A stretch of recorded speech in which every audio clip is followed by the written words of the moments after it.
Now with more on this topic is founder and creative director of Big Eyed Wish, Ian Wishingrad, and business and corporate litigation attorney Nick Fortuna. Nice to have both of you here. So can you ever get rid of the Donald? I mean, is that even possible, guys? Hopefully this is the end of him. He's getting tiresome. At this point, he's off his TV show with The Apprentice. Right. He's, now his pageant's not going to be carried by, any of the channels. Yeah, but you and I know the contracts aren't like, they're not easily broken. Exactly. So, he's going to sue over this. There's a lot of money at stake. I think he's going to sue. I don't think he has a good claim as far as NBC taking it off the air. There's always provisions in the contract. NBC controls what goes on the air. They're obligated to the advertisers. But in regards to The Apprentice, it's a Mark Burnett production, so there is some sort of leeway when it comes to that, right? Yeah, I think, listen, the Donald Trump brand, the entertainment brand, and the political brand are two very different things. This does not hurt his entertainment brand at all. However, when you make a presidential run and you start to alienate arguably the fastest growing segment of the country, it's not really the best move. Marketers all the time are trying to find and connect with that Hispanic population, so I wouldn't say it's the best idea to make some very disparaging comments towards them. Okay, so from a brand perspective, you don't think that this is going to really cost him money down the line, or you do think it will? It depends. It seems like it's not smart business to go offend people, especially consumers that have wallets and vote with them. Well, Macy's is also now thinking about pulling the Donald Trump line, the clothing line that's sold at Macy's, so that's also another way that they're hitting him too.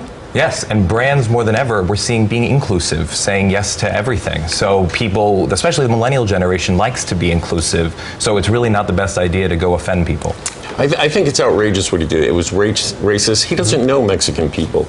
They're hardest working people of the immigrant population. And they're the biggest political bloc right now. They control the outcome of the election. Mitt Romney only got 27% of the Hispanic vote. Big reason why he lost. Donald Trump really doesn't have any chance of winning. But here's the deal. He's a media mogul. You know what? He's used to being a lightning rod. And quite frankly, the way these contracts work, he's going to still make money regardless of how insensitive he was to the community. He knows what he is appealing to and what part of the audience he's appealing to. Do you agree with me on that, at least?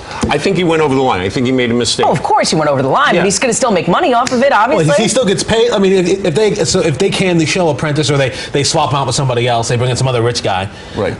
Or rich woman, I suppose. They could really be. But he still gets paid regardless, right? Or no? Not necessarily on The Apprentice, because he doesn't own it. Mark Burnett owns Mark Burnett does. But he gets paid on the pageant.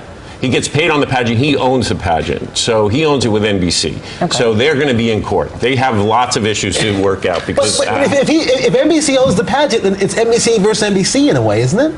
Well, NBC just had to make a decision. They're going to take a loss on the pageant because it would have been a bigger loss with the advertisers. They had a lot of pressure from the Hispanic community coming on. At first, they just took a neutral statement stand. They distanced themselves. They said we don't agree with him, but they still received a lot of pressure. Do you think he is tainted forever because of this?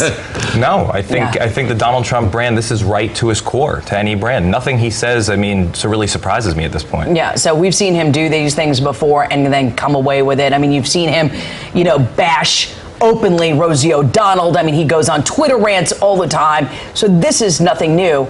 But this time, a lot of people do feel he took it just one step too far. I don't know. I don't think people are going to forget this. My sense is that, even a year from now, 5 years from now, there are going to be people that say, oh, I'm not going to buy that Donald Trump thing. I'm not going to do whatever because of this. I don't know. I don't think people are going to forget. I agree with you, because there's a difference between saying, I hate Rosie O'Donnell, or I hate a whole ethnic group. I think there's a big difference. With all due respect, there's a lot of garbage that comes out of that man's mouth. That's true. And the garbage that comes out of his mouth has nothing to do with who he is as a business person. Right. So he does have business smarts, but being a human being, he needs to work on that a little bit. Absolutely. I don't know. And I think that's what the lesson that hopefully he will learn.